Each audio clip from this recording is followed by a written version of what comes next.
Hi guys, welcome back to my channel and welcome if you are new. Without further ado, let's go ahead and get straight into today's video. So you guys, welcome to episode 3 of 5 days of Christmas nails. Today we're not doing something that is particularly super Christmassy, but I do think this nail set has a good wintry vibe. So let's go ahead and get straight into it. So the first thing I'm going to do today is start with a little bit of prep work. I haven't prepped my nails in a good little while because I've been doing them so frequently, but I do think it's about time for me to do that again. So the first thing I'm going to do is take out all of my implements and just cleanse them with some alcohol.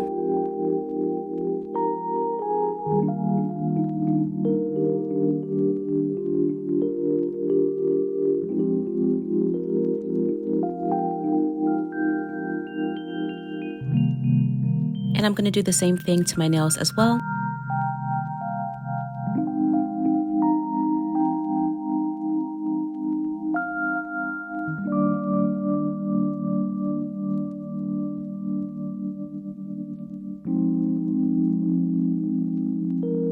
So to get us started, I'm going to take my cuticle pusher and just gently push back the excess cuticle growth. And I really do like this cuticle pusher in specific, so I did find one that's similar to this one on Amazon, and you can find it in my Amazon storefront, which as always is linked in my description box.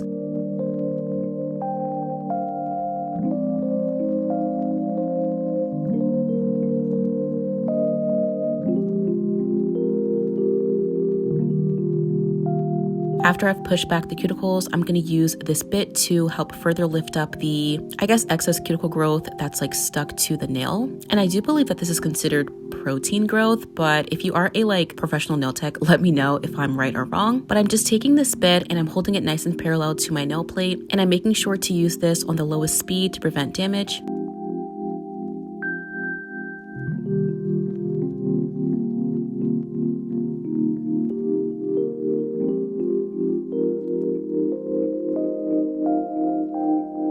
After I've done that, I'm going to go ahead and cut back the excess skin. Now, what I'm cutting is technically the eponychium, and you really want to make sure that you're not cutting too much. As I've said in the past, this is a cosmetic step and is not necessary. So if you don't feel comfortable cutting back the eponychium, do not do it. You can still get a really nice and clean look without doing this. I just like to do it because I feel like when I don't, I can accidentally snag them when I'm filing my nails with a carbide bit, which did happen like a week and a half ago. So, but yeah, it's definitely optional. You do not have to do this step.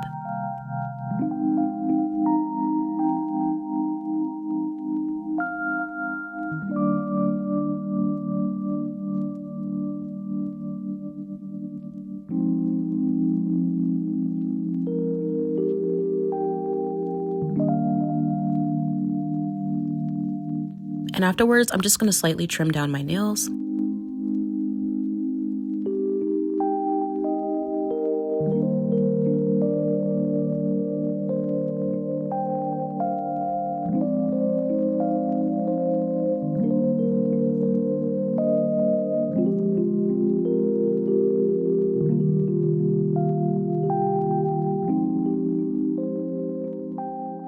And I'm just going to file everything nice and even. Now, if you actually care about the health of your nails, unlike me, I would not recommend using something this coarse. If you can get your hands on a very fine nail file, that would be perfect for this step. And I've also said this in the past, but extra points if you can find a glass nail file, because those are not super gritty and won't necessarily chip your nails, which is definitely an issue that I find with these nail files. But for me personally, I'm not really too concerned with the health of my nails, honestly, which is not good. But yeah, if you are, definitely consider looking into glass nail files.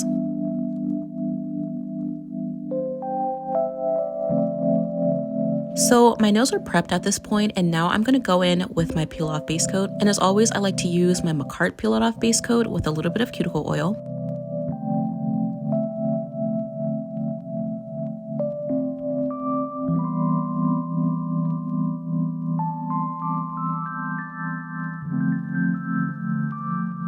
And for the peel off base coat, I'm going to go in with 2 layers of this, and I'm curing each layer for a full 60 seconds.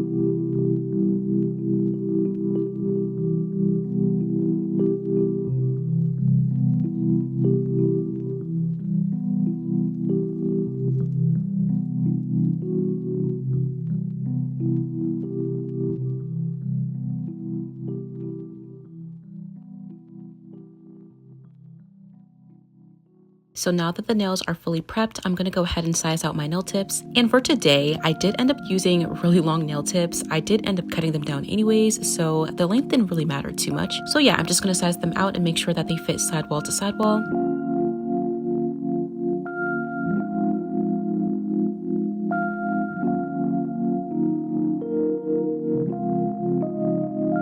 And because I'm working on top of a peel-off base coat, I'm going to cure these on with actual base coat. The reason for that is because nail glue does not really stick that well to my base. So if you are doing the same thing as me, I would recommend using a base coat or a gel in general. And to cure those on, I'm going to be using my gooseneck lamp. And for anyone wondering, I do like to hold it underneath this lamp for maybe about 10 to 20 seconds, really just enough time for it to actually be cured in place. And then once I finish with that, I do just throw it in my bigger lamp for about 30 seconds.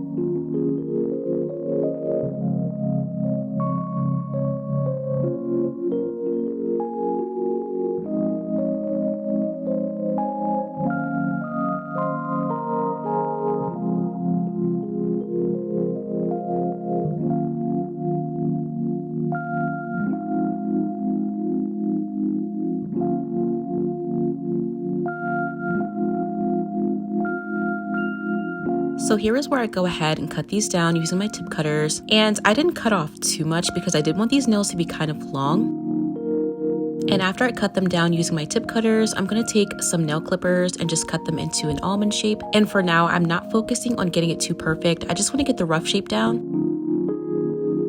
And then afterwards, I went ahead and filed everything nice and neat. So now we're onto the application process. And for today, I'm going to be using just some nude and some clear acrylic. We're going to be doing a nude to a jelly purple color ombre.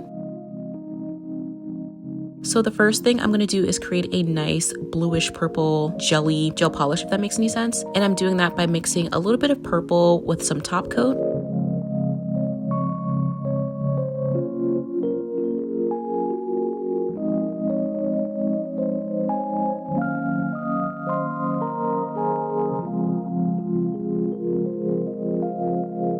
And then to get rid of some of those pinkish tones, I did mix in a little bit of this jelly blue polish as well. To start this ombre, I'm going to be painting 2 layers of this jelly purple onto just the tip of the nail. And I wasn't too concerned with getting it super ombre'd out at the base of my natural nail because we're going to be doing a lot of glitter on top of it anyway. So just in case you're wondering, this does not have to be neat at all. You can make it as messy as you want it. This is really just going to be the base that provides us with a little bit of color afterwards. And in between each layer, I'm curing for a full 30 seconds.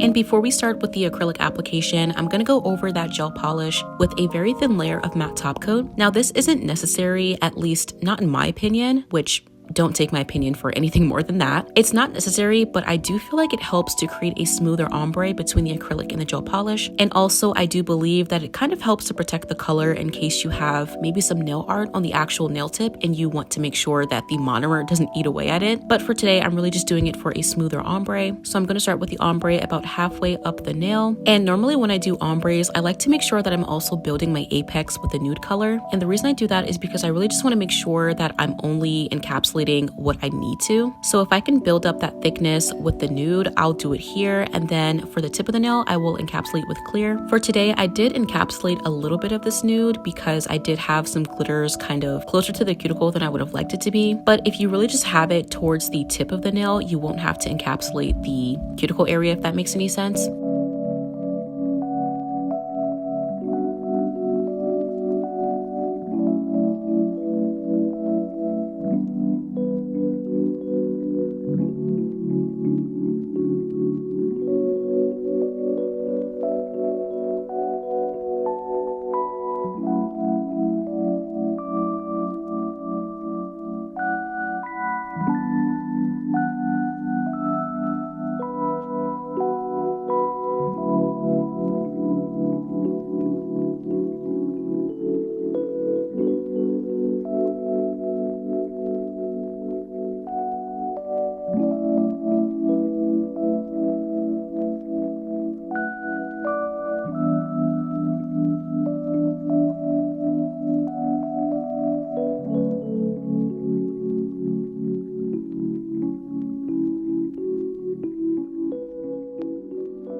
So now we're getting into the iridescent flakes and the glitters. I have an assortment of 2 different types of iridescent glitters, one that is blue and one that's more purple. I'm also going to be using a fine purple glitter. And lastly, I have these really small iridescent flakes, and they kind of shift purple to yellow kind of, which I didn't mind too much because I really did like the purple in these. So I'm going to go ahead and start layering these flakes and glitters. Now, my general rule of thumb for doing any type of layering between iridescent flakes and glitters is to work from your largest pieces to your smaller pieces. However, that's not really what I did here, so I would actually recommend doing it the way I said and not the way I did, if that makes any sense. So you would start out with your large pieces of the iridescent flakes, and then you would move smaller and smaller to, your finer glitters. Reason being is that you want to make sure that your larger pieces fit, because once you start piling on a whole bunch of fine glitters, you're not really going to have too much space for anything else. So you want to use your large pieces to kind of take up some of that space first, and then whatever space you have left, you can fill it in with the glitters and the smaller iridescent flakes. So I will make sure to have everything I used in my description box in my Amazon storefront. However, I do want to mention that these flakes are really annoying. A lot of them are not cut properly and are folded multiple times and are super thick. So just be aware if you do end up purchasing these little flakes. I just don't know why they come like that. Like, they look really nice and cut up in the little jar, and then when you pick them up, they're not. So do be mindful of that. Also, as I'm placing them, I'm trying to kind of lay them down with some acrylic as I go, just to make sure that when I encapsulate a little bit later, they don't start shifting. So yeah, I'm just going to continue to pile on all of these glitters and flakes, and then afterwards we'll encapsulate.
So now we're getting into the encapsulation, and I'm going to try and focus mostly on the tip of the nail where there's, all the glitters and stuff. And because there's so many glitters, I did feel like I had to pile on this acrylic. So just a rule of thumb, whenever you're encapsulating, try to make the base as thin as possible. Otherwise, you're going to have to overcompensate with a lot of product on top, which kind of takes away from the overall look. I feel like my nails were a little bit too thick. I really had to go in and debulk a lot during the filing process, but overall I think it wasn't too bad. It's just, I was a little bit overzealous with this product. And also, just a little bit of a tip, whenever you're encapsulating, I definitely recommend using the product when it's a little bit more on the runny side, especially when it comes to clear, because clear is so prone to bubbles. So in order to prevent a lot of those bubbles, just use the product when it's a little bit more wet. Now, of course, you don't want to drown your brush in monomer, but when you first place that bead down, you want to make sure that it's nice and wet and movable. And once you start to manipulate it, you can go ahead and dry up your brush a little bit. I have found that when you try and work with super clear acrylic with a brush that's very much soaked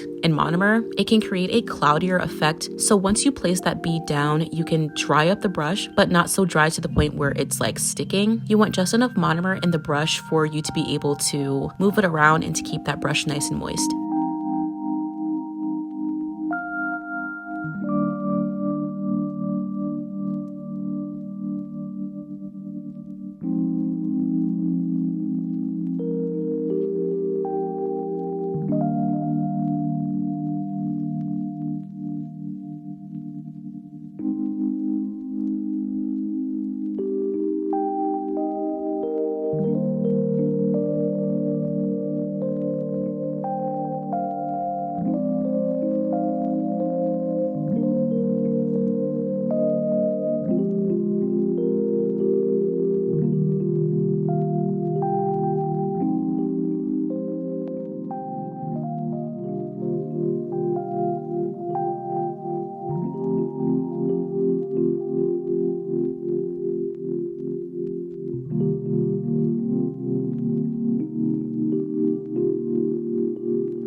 So the application is done, and now we're on to the shaping and filing. So the first thing I'm going to do is just debulk these nails with my carbide bit. And whenever I'm doing all my nails or something that's not square, I do like to stick with a carbide bit for the majority of the process. So I'm just going to use this bit to help thin out the nail a little bit and also just smooth out the surface. Not only will I be working this on the length of the nail, I'm also going to be correcting my apex and smoothing out the cuticle area.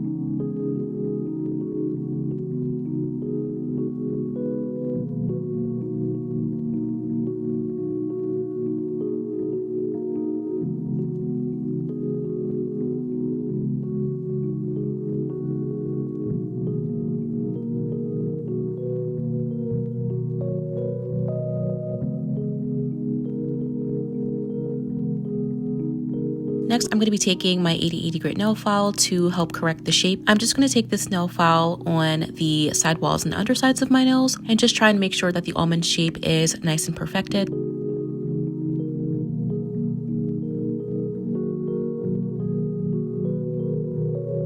Now, because my nails were particularly thick today, I'm actually going to be filing over the surface just a little bit to help thin it out.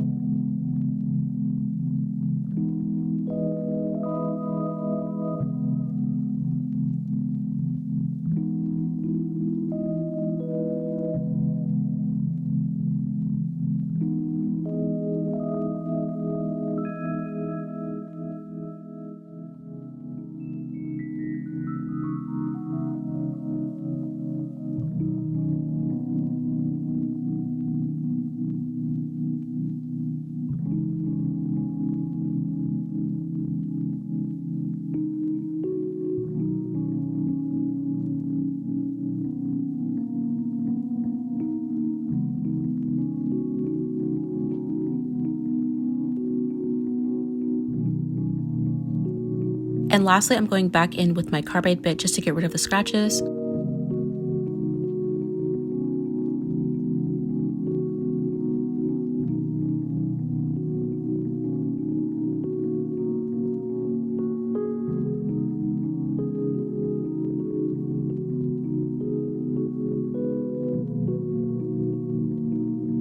So the shaping and filing is all done, and here's what these nails are looking like. And I also went ahead and did my thumbnail off camera. So now we're ready to get into the nail art. And funny story, I actually ended up just deleting the first 40 minutes of this clip. The reason for that is because I was all over the place. I was adding cat eye gel and weird colored gems. And I was like, okay, no, let me just start over and start from scratch. So I'm going to be taking these clearish gems. I'm not exactly sure what type of color gems these are, but I feel like they were perfect for this nail set because you didn't really see too much of a color in them, but they definitely helped to define the glitters underneath. So I'm just going to be placing them right on top of the length of my nail. And the assortment that I kind of went with was a little bit random. I didn't really go for anything in particular. And honestly, it was super simple. I honestly just went in and did whatever I did. I didn't think about it too much. I didn't think about too much of the placement because honestly, you can't really see too much of the placement anyway because they're so clear. But yes, I've actually had these nail gems for probably like a year at this point, and I've never used them before because I never really liked the yellowish undertone and I felt like they were just impractical. But for this nail set, they were absolutely perfect. I was actually going to go for a nail gem that was more purple and blue than anything, like it wasn't see-through at all, and it just was not working. And as you can see, I do have some gems on the pink plate behind this. So yeah, those gems were just not working. So yeah, I scrapped that and I went with these, and I just feel like it looked so much better. So I'm just going to continue to lay down these gems, and of course I am using some rhinestone glue to help me lay these down, and I'm just curing them on really quickly in between using my gooseneck lamp. Very interesting though, I feel like this is one of those nail sets that looks very difficult but is actually very easy to do. So when you're doing this, do not stress about it. Honestly, I feel like the hardest part is probably encapsulating all of the flakes and glitters, but the gem placement is like 1, 2, 3 and you're done, you know? But it's really funny though, because I say stuff like that. I'm like, oh, this nail set's easy. And then in the comments, like I get humbled very quickly. So yeah, I think this one's kind of easy, but you guys let me know if you guys choose to recreate this. But yeah, anyways, I'm going to continue to place these gems.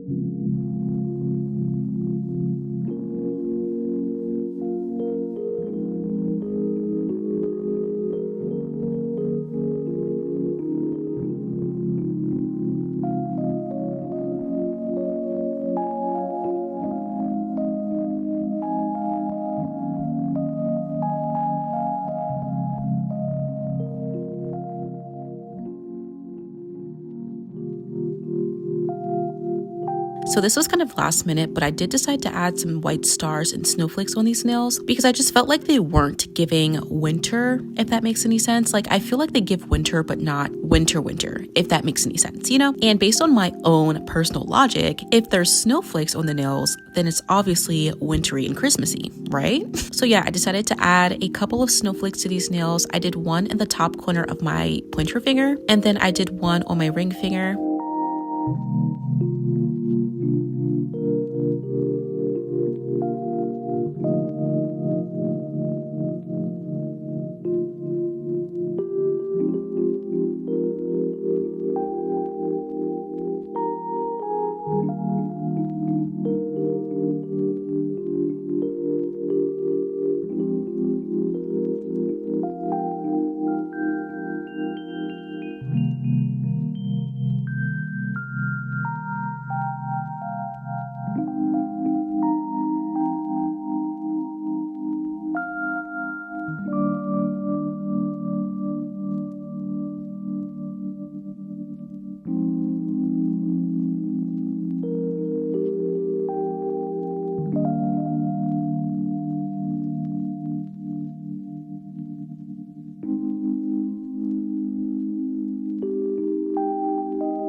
So now I'm finishing off this nail set with some top coat.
So I'm just going to add a little bit of cuticle oil to these nails.